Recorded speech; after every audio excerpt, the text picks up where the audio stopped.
So அதுக்கப்புறம் வந்து cut off வந்து ரொம்ப கம்மியாகிட்டே போகுது. ஸோ நம்ம பார்த்தோம் அப்படின்னா பிஓக்கு வந்து 41 ஜென்ரலுக்கு, ஓபிசிக்கு வந்து பார்த்தீங்கன்னா 38 சம்திங் தான் வந்து வந்திருக்கு அப்படின்னு வந்து நினைக்கிறேன்.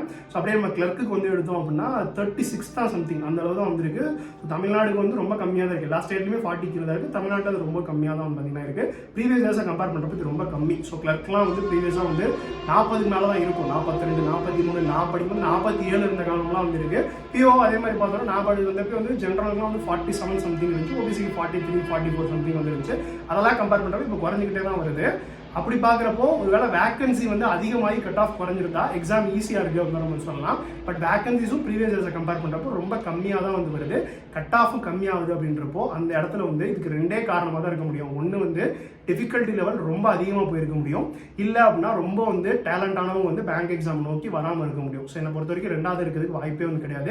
ஏன்னா இன்னுமே நமக்கு வந்து அன்எம்ப்ளாய்மெண்ட் அப்படின்றது அதிகமாக இருக்கனால எல்லாமே வந்து வந்துட்டே தான் இருக்காங்க. அண்ணா யூனிவர்சிட்டியில் படித்தவன், ஐஐடியில் படித்தவன், என்ஐடியில் படித்தவனும் பேங்க் எக்ஸாம் படிக்க வந்துட்டு தான் இருக்கான்றப்போ கண்டிப்பாக வந்து எக்ஸாம் லெவல் டிஃபிகல்ட்டி வந்து அதிகமாகிட்டே போயிட்டு இருக்கு. ஸோ இதுக்கப்புறம் நீங்கள் எக்ஸாம்ஸ்க்கு வந்து படிச்சுட்டு இருக்கவங்க ரொம்ப கேர்ஃபுல்லாக வந்து படிக்கணும். போட்டியும் அதிகமாகுது, டிஃபிகல்ட்டியும் வந்து அதிகமாகுது அப்படின்றப்போ ரொம்ப ஸ்மார்ட் ஒர்க் பண்ண வேண்டிய ஒரு கட்டாயத்தில் இருப்போம். நம்ம நிறைய வந்து ஸ்மார்ட்டாக வந்து பார்த்தீங்கன்னா எக்ஸாம்ஸ்க்கு வந்து அப்ரோச் பண்ணணும். நிறையா வந்து எந்த கொஸ்டின் அப்ளை பண்ணணும். ஸ்கிப் பண்ணுறதுல வந்து பார்த்தீங்கன்னா நம்ம வந்து மாஸ்டர் ஆகணும். ஸோ இது வரைக்கும் படிச்சுட்டு இருக்கவங்களுக்கு வந்து தெரியும் எந்த கொஸ்டின் வந்து ஸ்கிப் பண்ணணும் அப்படின்னு தெரிஞ்சாலே பாதி நம்ம எக்ஸாம் கிளியர் பண்ண மாதிரி.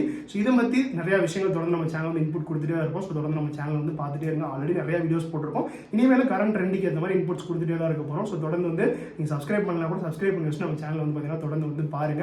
அடுத்தடுத்து வந்து நம்ம எக்ஸாம் கிளியருக்கு என்னென்ன வேணுமோ அதெல்லாம் வந்து பார்த்தீங்கன்னா தொடர்ந்து அப்டேட் பண்ணிட்டு தான் இருக்க போகிறோம். ஸோ இனிமேல் வரவங்க கொஞ்சம் கேர்ஃபுல்லாக படிங்க. போக போக வந்து எக்ஸாம் வந்து ரொம்ப டஃப் ஆகிட்டே தான் வந்து போகுது.